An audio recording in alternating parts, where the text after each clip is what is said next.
Hi, my dear aspirants. I am Naru Shankarachari. ఈరోజు మనం civil services ఎగ్జామ్స్కు సంబంధించి ప్రిపరేషన్లో భాగంగా దినపత్రికలు డైలీ న్యూస్ పేపర్స్ ఏ విధంగా చదవాలో తెలుసుకుందాం.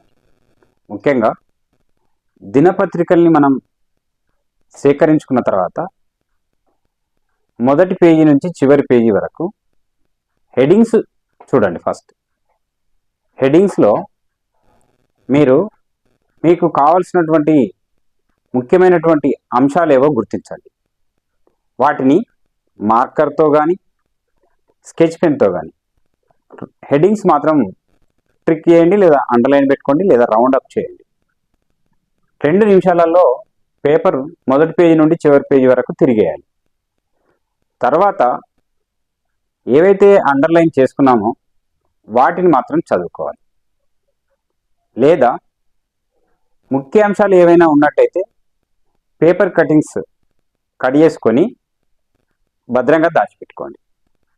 ముఖ్యమైనటువంటి అంశాలు ఏంటి అంటే అందులో ఎడిటోరియల్స్ ఉంటాయి, అలాగే ఆర్టికల్స్ ఉంటాయి, తర్వాత ఇంటర్నేషనల్, నేషనల్ మరియు సైన్స్ అండ్ టెక్నాలజీ, స్పోర్ట్స్ అంశాలు ఉంటాయి. ఇంకా కొంచెం డెప్త్గా చదువుకోవాలంటే ఎన్విరాన్మెంటల్ ఇష్యూస్ ఉంటాయి, ఎకానమీ ఇష్యూస్ ఉంటాయి, జాగ్రఫీ ఉంటాయి. కాబట్టి మీరు భద్రంగా సంబంధిత అంశాలను క్షుణ్ణంగా చదవండి.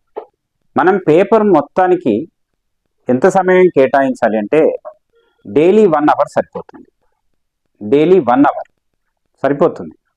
అలాగే ఏవి చదవద్దో కూడా మీకు వివరిస్తాను ఫ్రెండ్స్. పొలిటికల్ కామెంట్స్ చదవద్దు, క్రైమ్ న్యూస్ చదవద్దు, అలాగే సినిమా కబుర్లు లేదా టాపిక్స్ చదవద్దు, అలాగే అడ్వర్టైజ్మెంట్స్ దాని మీద చర్చ అవసరం లేదు మనకి. అలాగే రీజనల్ ఇష్యూస్ కూడా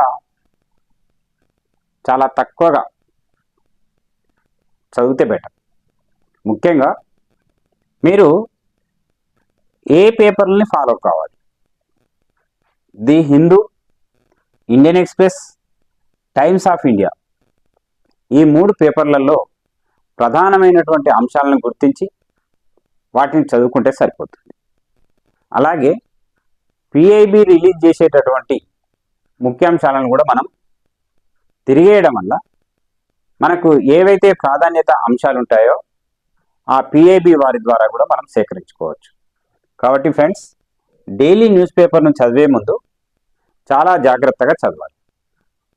అనవసరమైనటువంటి విషయాల జోలికి చర్చ కానీ కామెంట్స్ కానీ దాని మీద ఎట్లాంటి పరిస్థితులను కూడా మనం దాంట్లో తలదూర్చవద్దు, మనకు అవసరం కూడా లేదు.